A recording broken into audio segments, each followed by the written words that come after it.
Chapter 1. The telegram arrived with a stark, ambiguous message regarding the death of Maman, leaving it unclear whether she had passed away today or yesterday. The uncertainty of the date seemed irrelevant against the immediate necessity of traveling to the old people's home in Marengo, some 80 kilometers from Algiers. After asking his boss for 2 days of leave, a request granted with visible reluctance, the realization surfaced that it was not he who should apologize, but rather the employer who should offer condolences. Such formalities, however, would likely wait until the visible signs of mourning appeared. For the moment, the death felt abstract, a fact that would only settle into certainty after the official proceedings of the funeral were concluded. Lunch at Celeste's restaurant was marked by the sympathetic gazes of the regulars, and Celeste's own somber affirmation that one only has one mother, but the distraction of logistical preparations, including borrowing a black tie and armband from a neighbor, soon took over. The bus ride to Marengo was a haze of heat and fatigue, the smell of gasoline and the glare of the road inducing a deep sleep that lasted until arrival. Upon reaching the home, the director, a small man adorned with the Legion of Honor, reviewed the file and sought to reassure his visitor that placing Maman in the facility had been a sound decision based on modest means. He insisted she had been happier there, surrounded by her peers, than she would have been isolated in the city. The conversation moved to the practicalities of the funeral, scheduled for the following morning to allow for a night-long vigil. In the bright, whitewashed mortuary, the casket was already closed. When the caretaker offered to unscrew the lid so the body could be viewed, the refusal came instinctively. There was no specific reason for declining, yet the caretaker accepted the answer without judgment. They sat together in the stark white room, where the hum of insects against the glass roof and the blinding late afternoon light created an atmosphere of sensory lethargy. As the evening progressed, the caretaker, a Parisian by birth, spoke of his life and the rapid burials required by the hot climate of the plains. The conversation was punctuated by the arrival of coffee, and despite a momentary hesitation about the propriety of smoking in the presence of the deceased, the urge was indulged. The vigil truly began when Maman's friends from the home filed in, 10 silent ancient figures who moved with ghostly quietness. They seated themselves in a row, their faces a landscape of wrinkles and their eyes buried so deep they seemed invisible. The silence was heavy, broken only by the weeping of one woman who had been particularly close to Maman, and by the strange, rhythmic clicking sounds made by the others as they sucked on their cheeks. The sensation of being watched and perhaps judged by these silent sentinels was palpable, yet fatigue eventually overtook the room, and the night dissolved into a fitful mix of dozing and waking until the light of dawn broke the vigil. The morning brought a shift in the atmosphere, the air filled with the smell of salt and the promise of a beautiful day, a sharp contrast to the somber duty at hand. The director handled the final bureaucratic formalities and introduced Monsieur Perez, an elderly resident who had been Maman's inseparable companion.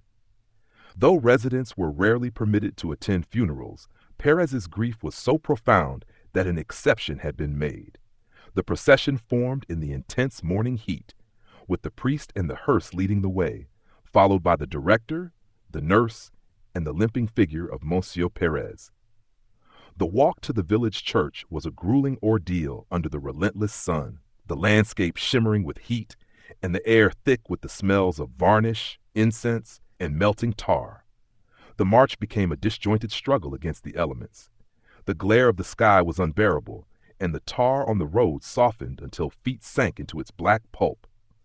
Monsieur Perez, hampered by his limp, fell behind repeatedly, taking shortcuts across the fields to catch up, his face streaming with sweat and his movements desperate. The nurse, walking steadily, remarked in a melodious voice that moving too slowly risked sunstroke, while moving too fast risked catching a chill in the church, a casual observation that struck a chord of inescapable truth. There was no way out. The funeral itself passed in a blur of sensory fragments.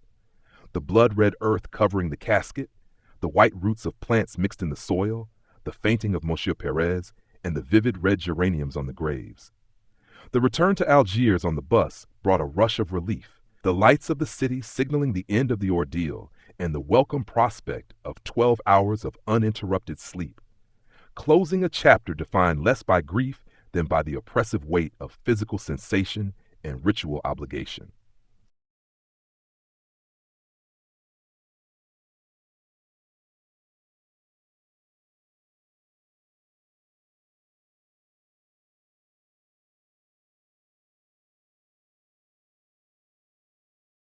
Chapter 2. Upon waking,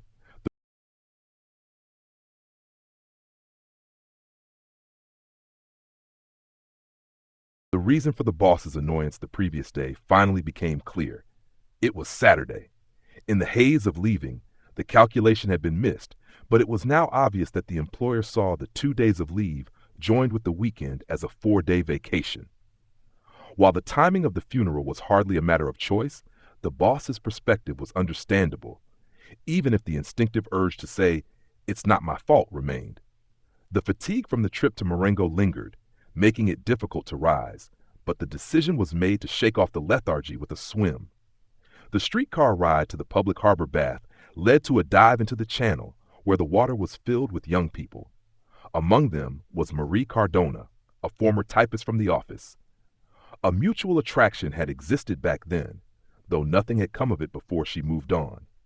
Now, in the water, the connection was immediate and physical. Helping her onto a float resulted in a brush against her body, and she laughed, turning to lie on her stomach. The morning passed in a blur of sensory pleasure, the sun, the blue and gold sky, and the rhythmic beating of Marie's heart felt against the back of the neck while resting on the float. They swam together, the water washing away the grime of the previous day's travel. Later, on the dock, the conversation turned casual. When she accepted an invitation to the movies that evening, she expressed surprise at the black tie. The explanation that Maman had died and that it had happened only yesterday caused her to recoil slightly, though she said nothing. The impulse to apologize surfaced again, just as it had with the boss, but was quickly suppressed. After all, guilt is a constant, inevitable hum. By evening, however, the shadow of death had receded for her. They watched a comedy with Fernandel, and in the darkness of the theater, physical intimacy took precedence over the film's plot. The night ended in his apartment. Sunday morning arrived with the solitude of an empty room. Marie had left to visit her aunt. The dislike of Sundays was a familiar feeling, and the day began with a slow, aimless rhythm, smoking cigarettes in bed until noon and seeking out the lingering salty scent of Marie's hair on the pillow. Lunch was a solitary affair of eggs eaten directly from the pan to avoid going downstairs. The apartment, once shared with Maman, now felt too large, forcing a retreat into a single room furnished with saggy straw chairs and a wardrobe with a yellowing mirror. To pass the time, an old newspaper was scavenged, and an advertisement for crushing salts was meticulously cut out and pasted into a notebook of curiosities. With nothing else to do, the balcony offered a vantage point to watch the neighborhood enact its weekly rituals. The street below was a theater of the ordinary. Families paraded by in their stiff Sunday best, boys in tight sailor suits and a girl with a large pink bow, followed by parents moving with deliberate slowness. The distinguished neighbor, a frail man with a walking stick and bow tie, passed by, confirming his reputation through his attire. Later, the local young men, slick with hair grease and loud with laughter, hurried toward the streetcars for the matinees. As the afternoon wore on, the street emptied, leaving only shopkeepers and stray cats. The sky remained clear, but dull above the fig trees. To better observe the stillness, the chair on the balcony was turned around, mirroring the posture of the tobacconist across the way. The hours stretched out, marked only by the smoking of cigarettes, the taste of chocolate, and the shifting light of the sky, which darkened briefly with the threat of a storm before clearing again. At 5 o'clock, the silence was broken by the clang of streetcars returning from the soccer stadium. They were packed with fans hanging from the rails and players singing about their team's immortality. The energy of the crowd briefly animated the street, with waves exchanged and victory proclaimed to the balcony. As evening approached, the sky turned a reddish glow, and the pedestrians returned, The distinguished neighbor, tired children, and moviegoers spilling out with varying degrees of excitement. The street lamps flickered on, dimming the first stars and casting reflections on the damp pavement. The neighborhood slowly drained of life once more, leaving the street to the night and the silence. Dinner was eaten standing up in the kitchen. Closing the window against the chill, a glance at the mirror revealed the mundane reality of the table and the bread. The thought arrived with absolute clarity. Sunday was over, Maman was buried, work would resume tomorrow, and ultimately nothing had changed.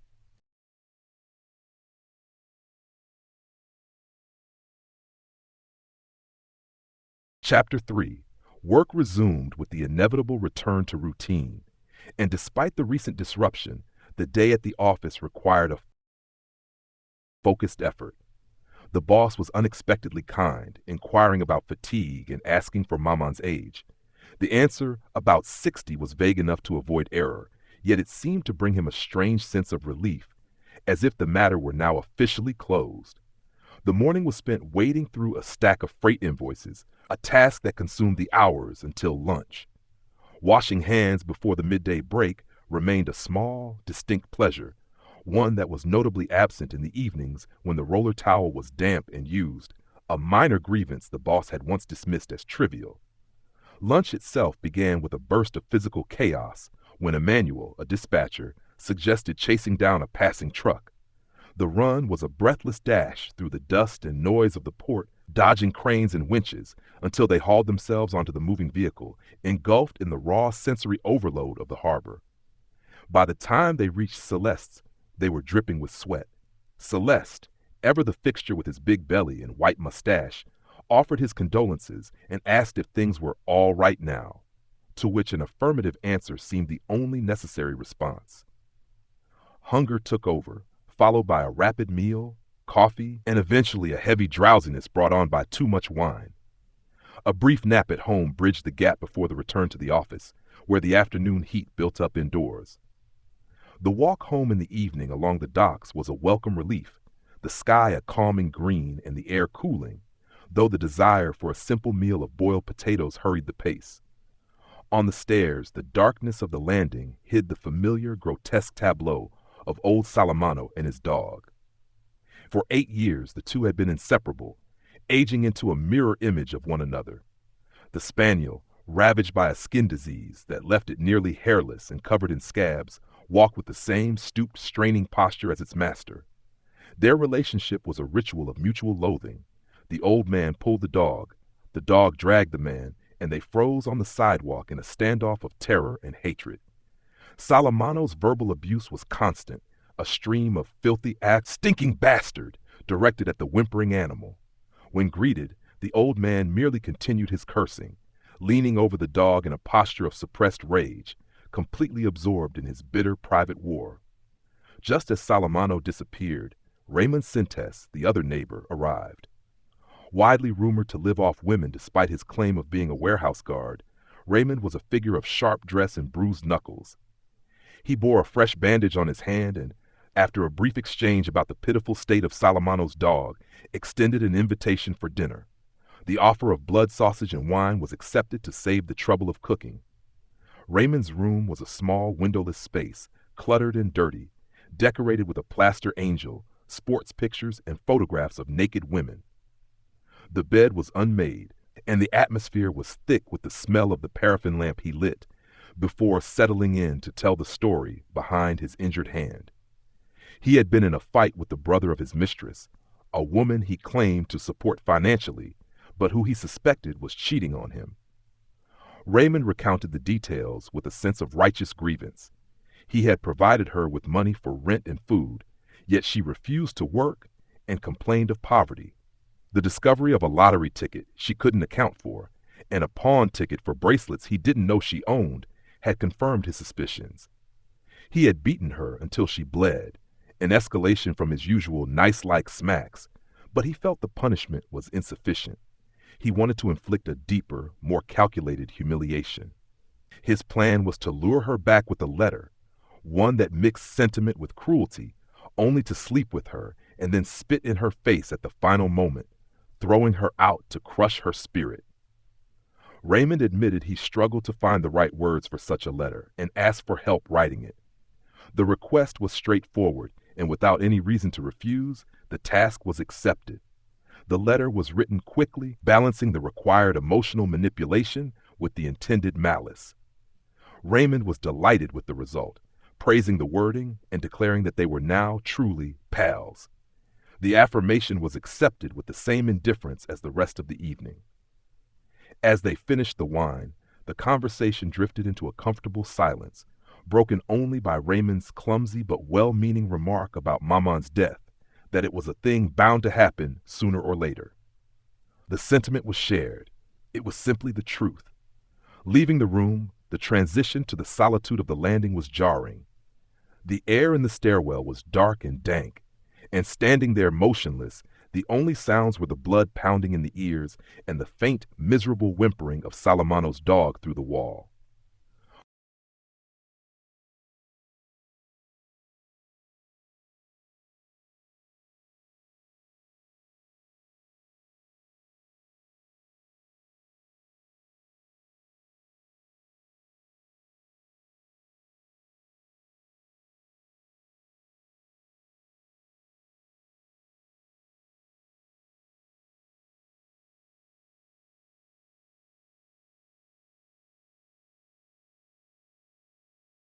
Chapter 4. The week passed in a blur of hard work, punctuated only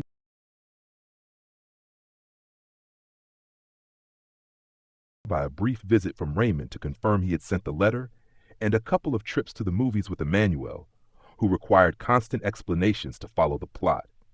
Saturday brought the anticipated arrival of Marie, who looked striking in a red-white striped dress and leather sandals, her tanned face resembling a flower and her firm figure stirring immediate desire. We took the bus to a beach just outside Algiers, a place framed by rocks and shore grass, where the late afternoon sun was gentle and the water warm. Marie taught me a game of skimming the foam from the wave crests with my mouth and spouting it toward the sky, creating a delicate mist that fell back onto my face. The playfulness eventually turned to salt-stung lips and a closeness in the water that led to an embrace, her body pressed against mine in the rhythm of the waves. The intimacy continued back at my apartment, where the open window let the summer night air wash over us. Marie stayed until morning, and the domestic routine of Sunday began with me going out to buy meat for lunch. The calm was broken upon my return by the familiar sounds of the building, a woman's voice in Raymond's room, and the scratching of claws as Salamano dragged his dog down the stairs, cursing the lousy, stinking bastard as they went. Marie found the story of the old man and his dog amusing, and her laughter in the bright morning light sparked my desire again. In a moment of quiet, she asked if I loved her. I answered that it didn't mean anything, but that I probably didn't. She looked sad for a moment, but the mood shifted quickly back to laughter as we prepared lunch, only to be interrupted by the violent sounds of a fight erupting next door. Shrill accusations of, "You used me," and the dull thud of blows came through the wall, followed by terrifying screams that drew a crowd to the landing. Marie and I went out to look, and though she was horrified and wanted me to fetch the police, I refused, disliking any involvement with the law. A plumber from the third floor eventually brought a policeman, whose heavy knocking silenced the room.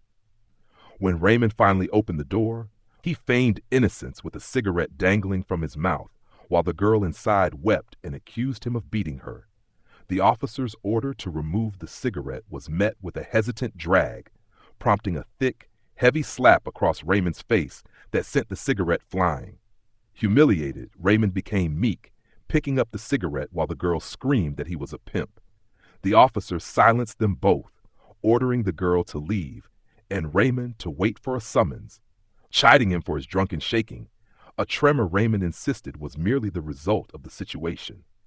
The excitement dissipated as quickly as it had begun. Marie, having lost her appetite, left early in the afternoon, and I slept until Raymond knocked on my door around 3. He sat on the edge of my bed, seemingly satisfied with the outcome. Despite the slap from the cop, he felt the girl had received her punishment. He asked if I had expected him to hit the officer back, and I told him I hadn't expected anything, reaffirming my dislike for the police. This seemed to please him, and he asked me to act as a witness for him, to state that the girl had cheated. I agreed, having no reason not to, and we went out for brandy and billiards. He was in high spirits, feeling he had settled the score with his mistress and treated me with a newfound warmth. Returning home, we found old Salamano on the doorstep in a state of frantic distress. His dog was gone. The old man was spinning in circles, peering into the darkness and muttering about the stinking bastard, but his anger was a thin veil for panic. He explained that they had been at the parade ground watching the fair, and when he turned to leave, the dog had vanished. Raymond suggested the dog might return or could be retrieved from the pound, but this only agitated Salamano further. The realization that he might have to pay a fee to get the animal back enraged him. Pay money for that bastard? He can damn well die. And he stormed upstairs, cursing. However, a few minutes later, footsteps approached my door. Salamano stood there, trembling, his gaze fixed on his shoes. He asked, with a voice full of suppressed fear, if the pound would really take the dog away from him forever. I explained the procedure, that they kept animals for 3 days for owners to claim them before disposing of them. He listened in silence, then bid me good night. Through the thin partition of the wall, I heard his bed creak, and then the distinct, rhythmic sound of weeping. For a brief moment, the sound made me think of Maman, but the thought passed. The day had been long, and with an early start at the office ahead, I went to sleep without dinner, leaving the old man to his grief in the next room. Chapter 5. The routine of the workday was interrupted by a call from Raymond, who extended an invitation to spend the coming long, noting that his friend's wife would appreciate the female company. However, the invitation carried a darker undercurrent. Raymond revealed he had been followed all day by a group of Arabs, including the brother of his former mistress. He asked for a lookout to be kept at the apartment building that evening, a request agreed to before the conversation ended. Shortly thereafter, a summons from the boss sparked a momentary fear of reprimand regarding the phone call, but the meeting was instead a proposal for advancement. The business was planning to open a branch in Paris, and the boss offered the opportunity to live there and travel. To his frustration, the offer was met with indifference. The prospect of a new life in Paris held no allure, as one life seemed as good as another.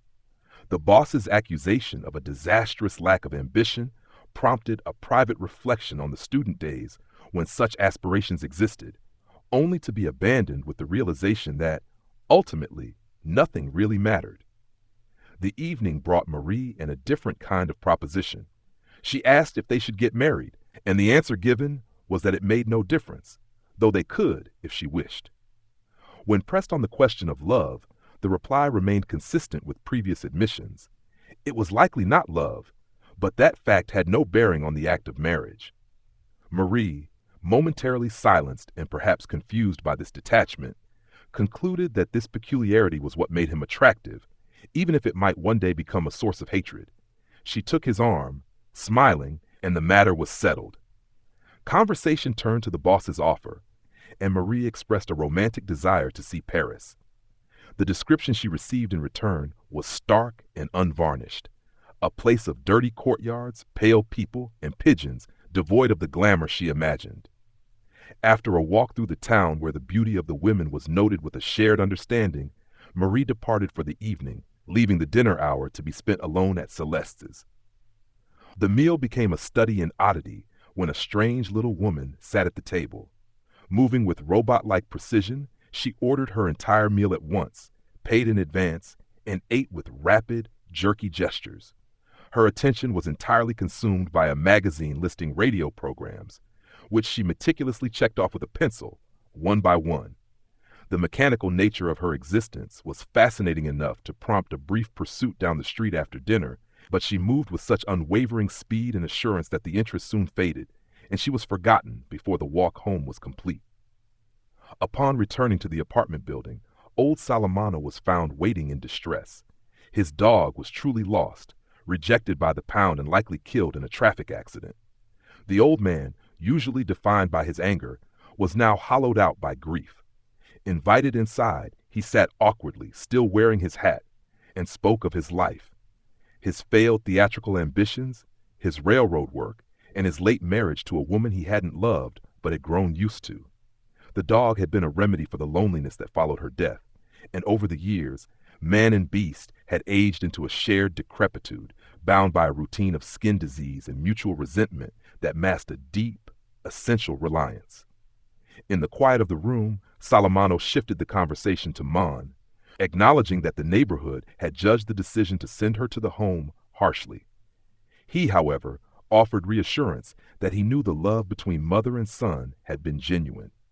The revelation that strangers had cast judgment was surprising, yet the defense offered, that money was tight and they had nothing left to say to each other, felt natural and true. Salamano accepted this, noting that at least in a home one makes friends.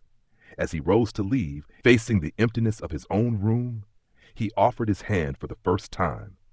The touch of his scaly skin was a tactile reminder of his loss. He forced a smile, confessing his dread of the night ahead, where the absence of his dog would be measured by the silence of the neighborhood dogs barking in the dark. Chapter 6. Sunday morning began with a heavy, drugged lethargy. Marie had to shake me awake, and I rose feeling completely drained. Nursing in a white linen dress and loose hair brought a flicker of delight. On our way out, we roused Raymond, who emerged wearing a straw hat that made Marie laugh, though his white skin against the black hair on his arm struck a repulsive chord. The day was already aggressive, the sunlight hitting like a slap in the face as we stepped into the street. Before we could leave, Raymond pointed out a group of Arabs staring at us from the tobacconist's shop, silent, immobile, like stones or dead trees. Among them was the brother of his mistress. Raymond was visibly worried, but we moved to the bus stop, the Arabs watching us with an indifference that was unsettling. We boarded the bus, leaving them behind, and Raymond's relief broke into a stream of jokes directed at Marie. The outskirts of Algiers gave way to a landscape of yellow rocks and white asphodels under a hard blue sky.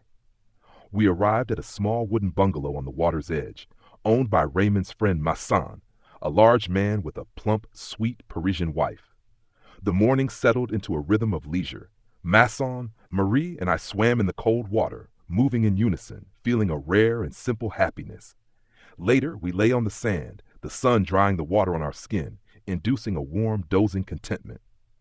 Lunch was a heavy affair of fried fish, wine, and heat, served rapidly and eaten in silence. The alcohol in the food left me groggy, and when Masson proposed a walk on the beach, I went along, leaving the women to nap and clean up. The sun was now shining directly overhead, the sand glowing red and the sea becoming a blinding sheet of glare. We walked along the water's edge until we spotted two men in blue overalls approaching from the distance. The Arabs had followed us. The confrontation was inevitable. Raymond instructed Masson to take one while he handled his man, and I was to intervene only if a third appeared. The fight was brief and brutal. Raymond struck his adversary, but the Arab drew a knife, slashing Raymond's arm and mouth. Masson downed his opponent, but the presence of the knife forced us to a standstill. The Arabs backed away slowly, keeping us at bay with the weapon, before turning and fleeing. We helped the bleeding Raymond back to the bungalow, where the sight of his injuries caused his friend's wife to weep and Marie to turn pale.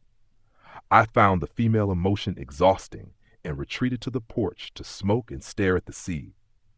After returning from the doctor with bandaged wounds, Raymond insisted on going back to the beach alone. I followed him despite his anger, sensing the danger in his mood. The heat had become overpowering, shattering into fragments of light on the sand. We found the Arabs lying by a spring behind a large rock, one playing a reed flute while the other watched. The scene was surreal in its calmness. The sound of the water, the three notes of the flute, and the heavy silence of the sun. Raymond reached for his gun, but I stopped him, reasoning that he couldn't shoot unless the Arab drew his knife again. He handed me the revolver, and we stood in a tense standoff until the Arab slipped away behind the rocks. We returned to the bungalow, but at the foot of the stairs, the prospect of facing the women and the effort of the climb seemed impossible. The heat was a physical weight, a blinding stream falling from the sky. To stay or to go amounted to the same thing, so I turned back toward the beach alone. The walk was a struggle against a hostile sun that pressed against my forehead and made the landscape throb. I moved toward the rock, seeking the cool shade of the spring, only to find that Raymond's man had returned. He was alone, resting in the shadows. At my approach, he reached for his pocket. I gripped the revolver in my jacket. The distance between us was a shimmer of heat, the day anchored in a sea of molten lead. The Arab drew his knife, and the sunlight flashed off the steel like a long blade striking my forehead. The sweat poured into my eyes, blinding me with salt and tears. The sensation was overwhelming, the symbols of the sun crashing, the sky splitting open to rain fire. My whole body tensed, and my hand convulsed around the revolver. The trigger gave way. The sharp, deafening noise shattered the harmony of the day and the silence of the beach where I had been happy. I shook off the sweat in the sun, realizing I had destroyed the balance of the day. And then I fired 4 more times into the motionless body, each shot a quick knock on the door of unhappiness. This violent, irreversible act marked the end of passivity, shattering the rhythm of ordinary life and propelling the narrative into a new, darker reality. The fatal shots on the beach closed the door on freedom and anonymity, signaling the beginning of a confrontation not with a specific enemy, but with the consequences of existence itself, as the story pivots from the sensory experience of the present to the judgment of society. Chapter 7. Law, a formality he praised for its convenience. The interview took place in a curtained room where the lighting was theatrical, illuminating the chair of the accused while leaving the magistrate in shadow. The interaction felt almost like a game, so much so that upon leaving, the impulse to shake the magistrate's hand arose naturally, checked only by the sudden, jarring recollection that a man had been killed. The next day brought a lawyer to the prison, a short, chubby young man whose slicked back hair and formal attire seemed at odds with the stifling heat. He sat on the bed and opened the file, revealing that the investigation had expanded beyond the shooting to the private matters of the past, specifically the death of Maman in Marengo.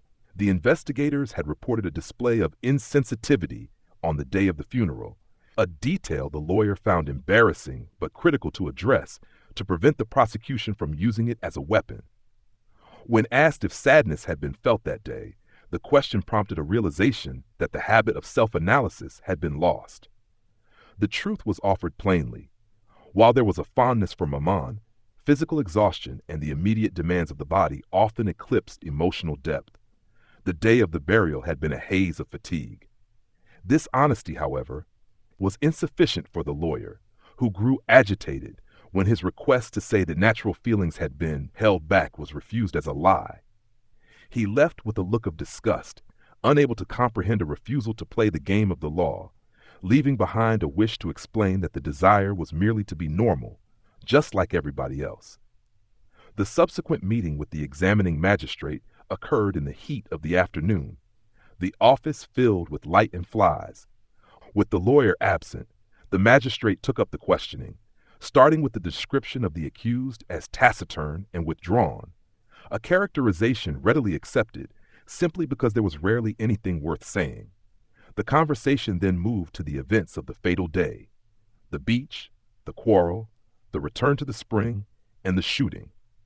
The magistrate followed the narrative with nods of approval until the mention of the shots themselves, one initially, followed by a pause, and then 4 more. Here the smooth flow of the inquiry hit a wall. The magistrate obsessively focused on the pause between the first and the second shot, demanding to know why it had happened. The red sand and the burning sun of that day flooded back into memory, but no answer was given. The silence agitated the magistrate, propelling him into a sudden, feverish display. He retrieved a silver crucifix from a file drawer and brandished it, leaning over the table to shout about God and forgiveness. He insisted that all men believe, that even the worst criminals turn to faith, and that to deny this would render his own life meaningless. The heat in the room was oppressive, and the flies landed insistently on faces, making it difficult to follow the man's spiritual logic. The situation seemed ridiculous.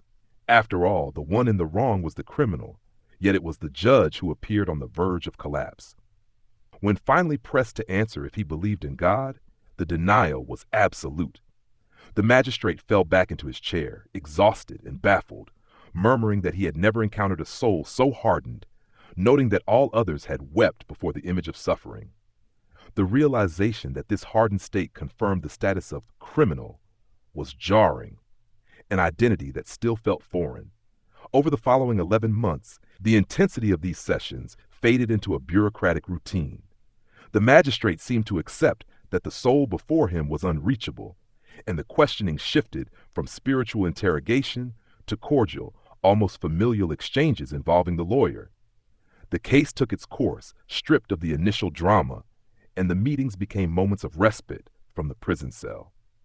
The horror of the crime and the theological desperation of the early days dissolved into a strange comfort, culminating in the magistrate's habit of ending their sessions with a friendly slap on the shoulder and a jovial dismissal, referring to his prisoner as Monsieur Antichrist, a title that signaled the end of the struggle and the solidification of a permanent, unbridgeable distance.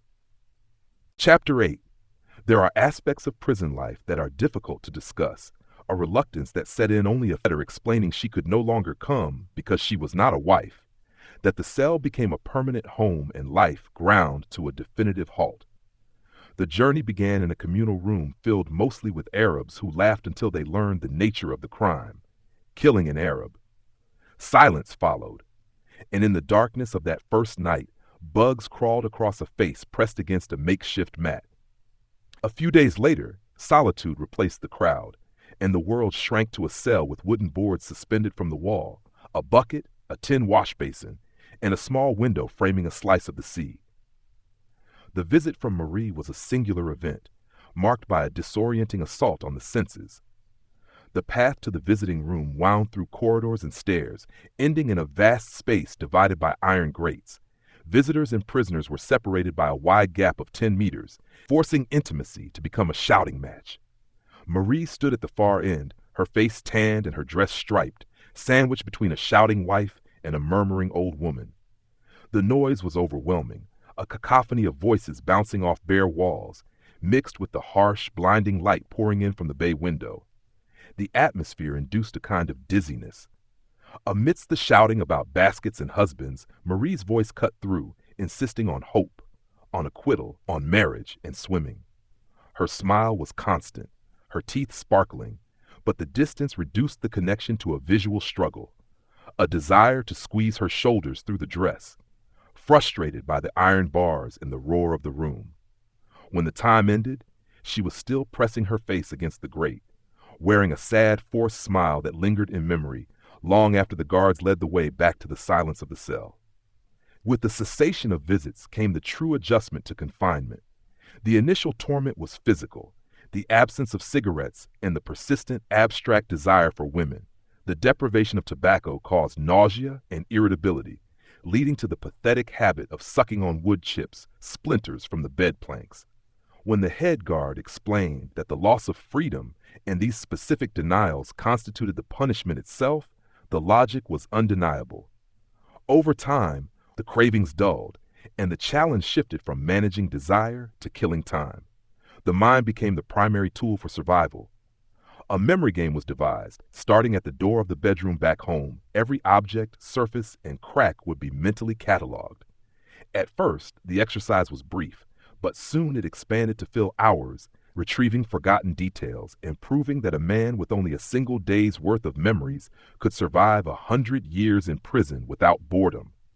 Sleep eventually became another refuge, stretching to consume 16 or 18 hours of the day, leaving only 6 to be filled with meals, memories, and the story of the Czechoslovakian. This story came from a scrap of yellowed newspaper found stuck to the underside of the mattress. It detailed a tragedy where a man, having left his village to seek fortune, returned 25 years later as a wealthy stranger to surprise his mother and sister. Unrecognized, he took a room in their hotel, only to be murdered by them in the night for his money. The revelation of his identity the next morning led to the suicide of both women. The story was read 1,000 times, analyzed with a detached fascination. While improbable, it felt perfectly natural. The traveler had played a game with his identity, and games are best avoided. As the months bled into one another, time lost its structure. The words yesterday and tomorrow ceased to have meaning, replaced by one unending day that unfolded within the cell. When the guard announced that 5 months had passed, the fact was believed but not understood. The reality of this stagnation culminated one evening while looking into the tin dinner plate. The reflection staring back remained serious, even when a smile was attempted. It was the nameless hour, the time of day when evening sounds rose from the prison in a cortege of silence. Watching the serious face in the metal, a voice was heard, distinct and familiar. It was the voice that had been ringing in the ears for months, revealing that the conversation had been with oneself all along. In that moment of solitude, the nurse's words from Maman's funeral echoed with chilling clarity. There was no way out, and the nights in prison were beyond imagination. Chapter 9. The year turned, and the heat of summer returned, signaling the arrival of the trial at the Court of Assizes. The lawyer remained optimistic. On the morning of the trial, the sun was already glaring, and the transfer from the prison to the courthouse took place in a stifling van. Kept waiting in a dim antechamber that smelled of stale darkness. The sounds of the courtroom preparation filtered through the door like the noise of a neighborhood festival. When the handcuffs were finally removed and the door opened, the dock offered a view of a packed room where the blinds failed to keep out the fierce sunlight. The jury sat in a row, anonymous and observant, resembling nothing so much as a line of passengers on a streetcar staring at a new arrival to see if he were ridiculous. The realization dawned slowly that the object of their scrutiny, the cause of this swarming excitement, was not the crime itself, but the man sitting between the two policemen. The atmosphere in the room was club-like, with reporters exchanging handshakes and pleasantries. One journalist, an older man, offered a smile, and the information that the press had blown up the case due to a slow news season and the thematic resonance with the upcoming parricide. Another, a young reporter with bright, emotionless eyes, stared intently, creating the uncanny sensation of being watched by oneself. The proceedings began with the ritualistic entry of the judges in their red and black robes, the whirring of fans, and the reading of the indictment. The selection of the jury and the initial questioning passed in a blur of procedural formalities, though the little robot-like woman from Celeste's restaurant was spotted in the crowd, her eyes fixed unwaveringly on the dock. The presiding judge's examination was polite, but focused heavily on matters that seemed peripheral to the shooting. The decision to place Maman in the home, the answer, that it was a matter of insufficient funds, was accepted, but the questioning regarding the lack of visible grief and the chance nature of the return to the spring with a weapon left a lingering tension before the court adjourned for the afternoon. When the session resumed, the heat had intensified, and straw fans were distributed to the court officials, creating a rhythmic rustling in the stagnant air. The procession of witnesses began, transforming the trial into an interrogation of character rather than action. The director of the home testified to the calm displayed on the day of the funeral, the refusal to view the body, and the failure to shed tears. He noted, too, the ignorance regarding Maman's age. The prosecutor seized upon this, declaring it sufficient, with a triumphant air that made the hatred in the room palpable. The caretaker followed, reluctantly admitting that coffee and a cigarette had been shared during the vigil.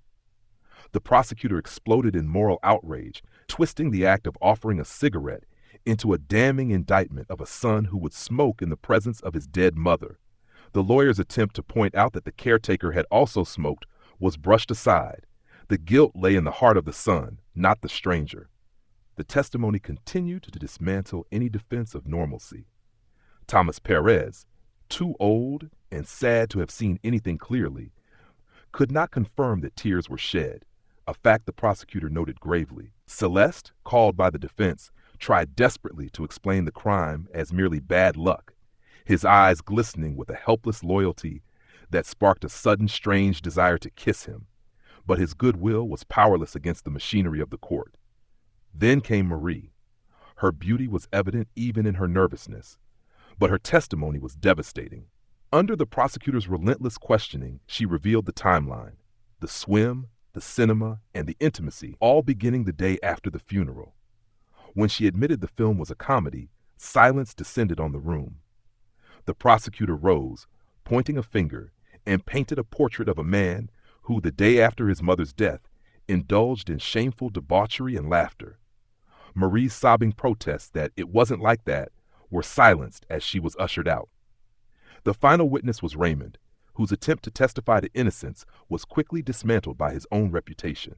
The prosecutor exposed him as a procurer, linking the defendant to him as a friend and accomplice.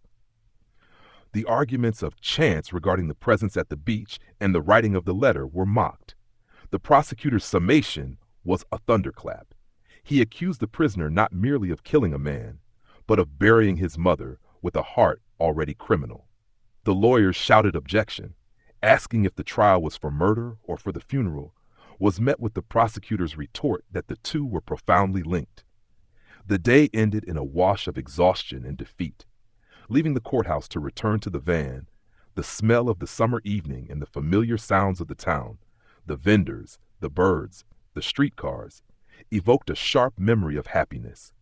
It was the realization that these familiar paths, which once led to a peaceful night, dreamless sleep, now led only to the prison cell, marking the definitive end of the innocent life that had once been lived.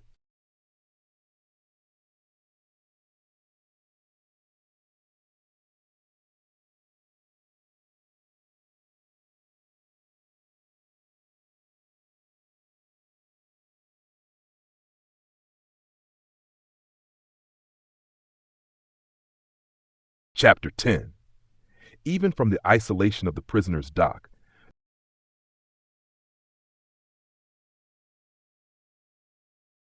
there was a strange fascination in hearing oneself discussed by strangers, though the discourse quickly became a blur where the accused seemed less important than the crime itself.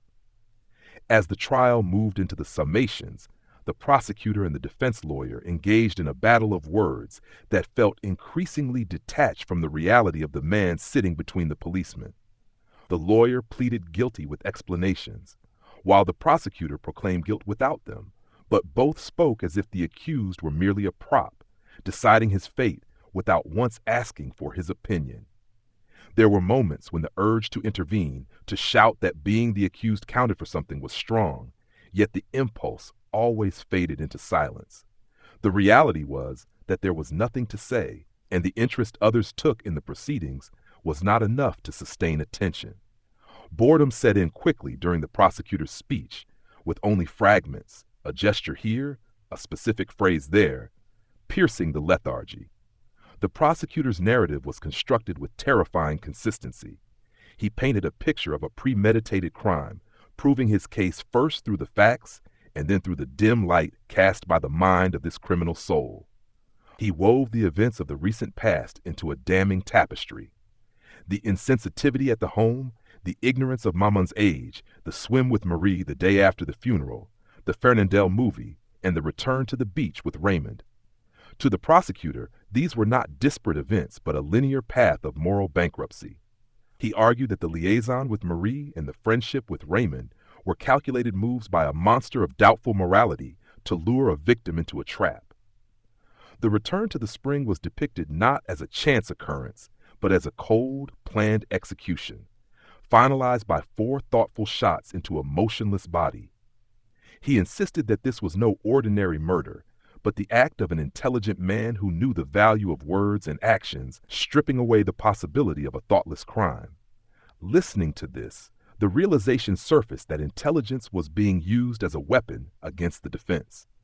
The prosecutor then turned to the question of remorse, shouting that the accused had never shown a flicker of emotion over his heinous offense. The accusation felt unjust, yet undeniably true. There was no deep regret, only a vague annoyance. The desire to explain this lack of remorse, to say that life had always been lived in the immediate present, leaving no room for looking back, was stifled by the rules of the court. The prosecutor continued, peering into the soul of the accused and declaring it an empty abyss that threatened to swallow society. He drew a direct line between this trial and the upcoming parricide case, arguing that the man who kills his mother morally paves the way for the man who kills his father. He demanded the death penalty, claiming it was a painful duty made light by the sacred imperative to purge a monster from the human community. When asked by the presiding judge if there was anything to add, the attempt to explain the true motive, the son, resulted only in the laughter of the courtroom.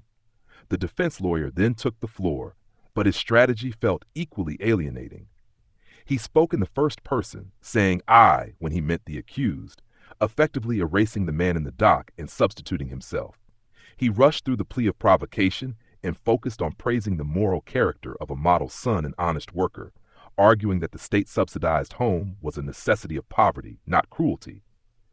Yet, he notably avoided mentioning the funeral, a glaring omission that hung in the air. As the speeches droned on, the heat in the room became suffocating, and the proceedings dissolved into a colorless, swirling river. Through the walls, the sound of an ice cream vendor's tin trumpet drifted in from the street, triggering a painful rush of memories. The smells of summer, the evening sky, Marie's laughter, the simple, lost joys of a life that no longer belonged to the man on trial. The pointlessness of the ritual became unbearable, leaving only a desperate desire to return to the cell and sleep. The lawyer concluded his argument with a plea for extenuating circumstances, confident that an honest man would not be sent to his death for a moment of lost control. The court adjourned, and in the interim, the lawyer was congratulated by his colleagues, his optimism seemingly unshakable. The wait for the verdict stretched on, marked by the sweet approach of evening outside, a time of day that had once promised contentment, but now offered only judgment. When the bell finally rang and the door opened, the silence of the courtroom was absolute. The young reporter turned his eyes away. The presiding judge, in a bizarre and formal cadence, announced that the accused would be decapitated in a public square in the name of the French people.